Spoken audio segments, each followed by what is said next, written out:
un pasillo oscuro donde las sombras caminan sin ser vistas. Vecinos aseguran que todas se dirigen hacia un apartamento vacío. Nadie sabe qué oculta esa puerta que nunca se abre de día. Esta es solo la primera parte de una historia imposible de olvidar. Quédate hasta el final de la miniserie de 3 videos y descubre la verdad que esconde el último pasillo. Bienvenidos a Medianoche en el Pasillo. Hoy comenzamos una miniserie única, dividida en 3 episodios, que juntos forman un relato imposible de olvidar. Lo que escucharás no es una simple historia de terror inventada para asustar. Son testimonios, rumores de vecinos y grabaciones que nunca debieron existir. Si es tu primera vez aquí, suscríbete, activa la campanita y acompáñanos en este viaje. Déjanos tu me gusta y cuéntanos en los comentarios desde qué ciudad y país nos estás viendo. Apaga las luces, ajusta el volumen y prepárate. Esta es la primera parte de Los visitantes del pasillo. Un pasillo,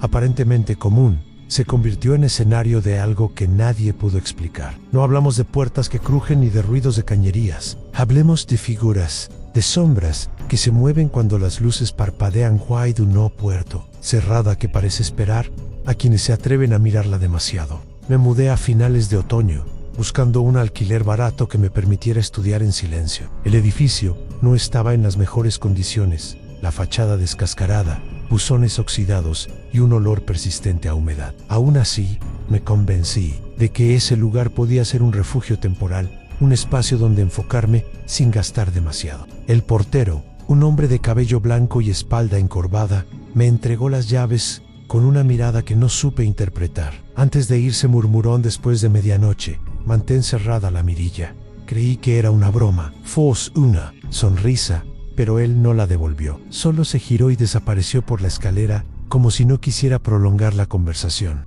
El pasillo del tercer piso, donde estaba mi apartamento, resultó inquietante desde el primer momento. Era largo, más de lo que parecía corresponder con el tamaño del edificio. Bombillas amarillentas colgaban del techo, formando pequeños círculos de luz que dejaban tramos oscuros en medio. El aire era denso, como si en aquel corredor no circulara la ventilación. Mientras arrastraba las cajas, una vecina del 3 bytes salió a mirarme. Tenía el cabello teñido de un rubio apagado y las manos manchadas por la nicotina. Me observó en silencio hasta que no aguanté y saludé. Entonces yo si escucha pasos. No abra. Su voz era seca, como si no fuera una advertencia, sino una instrucción repetida muchas veces. Esa noche me esforcé por convencerme de que todo era sugestión.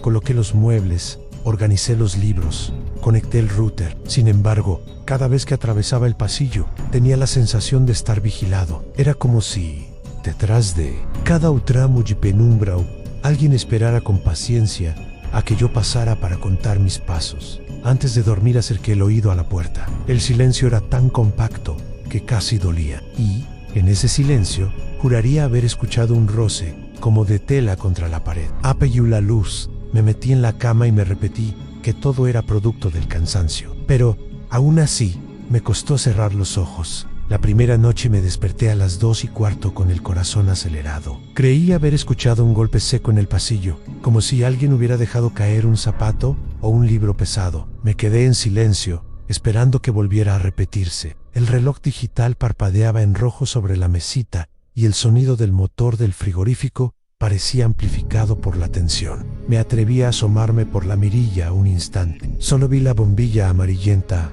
y el tramo vacío. El corazón me golpeaba en la garganta. Cerré de inmediato, recordando las palabras del portero y de la vecina Ann después de medianoche.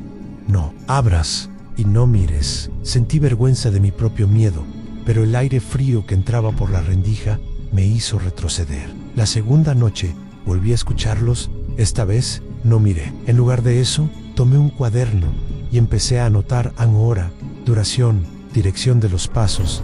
Quería convertir el miedo en datos. Si podía describirlo, tal vez pudiera explicarlo. Escribí con letra nerviosa a las 2:07, pasos rápidos hacia el fondo. Las 2:31, 2 pasos lentos que se detienen frente a mi puerta. A la mañana siguiente, le pregunté a la dueña de la lavandería de la esquina si había escuchado ruidos extraños en el edificio. Me miró fijo y dijo que no, pero en su expresión había un miedo contenido. Cuando mencioné el apartamento, del fondo se mordió los labios y bajó la voz. De ese sitio no se habla. Mejor no, preguntar demasiado. Aquella tarde regresé temprano al edificio. Al encenderse las bombillas del pasillo, juraría haber visto algo atravesar de pared a pared. Demasiado rápido para ser una persona, no quedó rastro. Solo un olor tenue, como a ropa mojada guardada. Demasiado tiempo. Fue entonces cuando comprendí que ya estaba atrapado en ese corredor, aunque aún no lo supiera. Decidí que ya no bastaba con escuchar. Necesitaba pruebas. Coloqué el móvil frente a la rendija inferior de la puerta, con la cámara apuntando hacia el suelo del pasillo. Activé un modo de baja luz y lo dejé grabando. Mi intención era simple, en demostrarme que no había nada y poder dormir en paz. Horas después, revisé la grabación. Lo primero que vi fue un tramo vacío del pasillo, pero a las 3:13, una sombra atravesó el campo de visión. No caminaba, se deslizaba como humo espeso, y sin embargo tenía forma, contorno. Mi estómago se contrajo. Volví atrás varias veces. Al pasar por debajo de la bombilla, la sombra pareció ganar densidad. No era una ilusión de luz en el borde, se definía con claridad, y por un segundo juraría que tenía hombros. Se movía, repito, siempre hacia el mismo lugar, el apartamento. Del fondo, nunca regresaba. Nunca había un retorno en las grabaciones. Minutos después, apareció otra, luego una tercera. El patrón se repetía, idéntico, como un desfile ordenado hacia una meta invisible. Podían pasar 10-15 minutos de calma y entonces una nueva figura cruzaba, siempre con esa manera fluida de avanzar. Empecé a sentir que el pasillo no era un espacio fijo, sino una corriente, un río oscuro que arrastraba presencias. A punto de cerrar el video, me congelé. Una de las sombras se detuvo justo frente a mi puerta. No avanzó, no se disolvió. Se quedó allí, inmóvil, como si supiera que la estaba observando. Durante 30 segundos permaneció frente a mí. Luego, lentamente, continuó hacia el fondo. Esa noche comprendí que yo ya no era solo un testigo, era parte de aquello. Al día siguiente, con las imágenes todavía frescas en mi cabeza, decidí hablar con el portero. Lo encontré fumando en la entrada, esquivando mi mirada. Cuando le mostré el móvil con la grabación, su expresión cambió. Los ojos se abrieron como si hubiera visto un fantasma. Me pidió que borrara todo. Esas cosas no se guardan, murmuró, nervioso. Insistí en saber qué ocurría en el 3F, el apartamento al fondo del pasillo. El hombre negó con la cabeza y dijo que no podía hablar. Se marchó sin despedirse, dejándome con más preguntas que respuestas. Aquella actitud solo avivó mi curiosidad. ¿Qué escondían todos sobre esa puerta? Esa misma tarde, toqué el timbre del 3F. Nadie respondió. La madera parecía recién pintada, más cuidada que el resto de las puertas del edificio. Lo extraño era la mirilla. Estaba sellada con un barniz oscuro, como si alguien hubiera querido evitar tanto mirar hacia adentro como hacia afuera. Cuando Miguel, la vecina del 3 bytes, me estaba observando desde su puerta entreabierta. No lo haga, susurró. Salió con una carpeta bajo el brazo y me la entregó temblando. Dentro había recortes de periódico en denuncias por ruidos, queja, de olores desagradables, mudanzas abruptas en mitad de la noche. 3 inquilinos en pocos años, ninguno permaneció demasiado. Uno de los artículos hablaba de un estudiante que, según la nota, había desaparecido sin dejar rastro. Sus cosas seguían en el apartamento, pero él nunca regresó. La policía no encontró señales de violencia. La vecina me miró a los ojos. Todos terminan pasando por esa puerta, aunque no quieran. Volví a mi piso con la carpeta apretada contra el pecho. El aire del pasillo parecía más frío, más pesado. Apoyé la espalda en mi puerta y escuché silencio, pero no un silencio normal. Era un silencio denso, expectante, como si el propio edificio contuviera la respiración. Y yo ya sabía cuál era el centro de ese vacío en el apartamento 3F. Esa noche decidí no dormir. Coloqué el móvil otra vez frente a la rendija y me senté en el suelo, con la espalda apoyada en la puerta.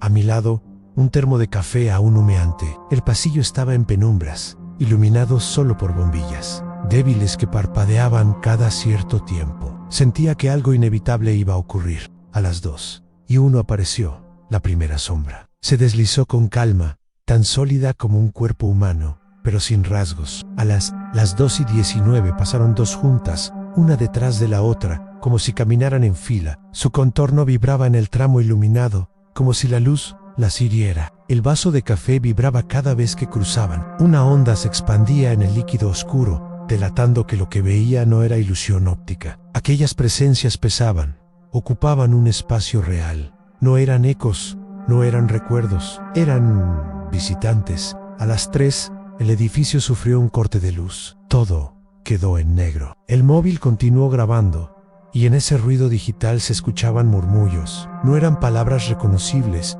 sino un murmullo colectivo, como si decenas de voces hablaran al mismo tiempo detrás de las paredes. Cuando volvió la luz, el pasillo estaba lleno. Conté al menos 7 figuras que se deslizaban hacia el fondo una tras otra, sin detenerse. Pero lo peor fue que una de ellas se detuvo frente a mi puerta. Permaneció inmóvil como si supiera exactamente que yo estaba detrás, conteniendo la respiración. Al final del corredor, la manilla del 3F se movió apenas 1 milímetro. No llegó a abrirse, pero fue suficiente para comprender que esas sombras no vagaban sin rumbo. Todas iban hacia allí. Todas esperaban esa puerta. Y por primera vez sentí que también me estaban esperando a mí. Lo que había visto era suficiente para destruir cualquier duda. Las sombras existían, recorrían el corredor y se detenían frente al 3FE. Aquella noche entendí que ya no se trataba de ruidos extraños ni de sugestión. Había algo esperando tras esa puerta, y tarde o temprano iba a abrirse. En la parte 2, descubrirás la verdad sobre el apartamento maldito y la historia de quienes vivieron allí. Y en la parte 3, acompañarás al protagonista al interior del 3F, donde se esconde el secreto que nunca debió revelarse. Nos vemos a medianoche.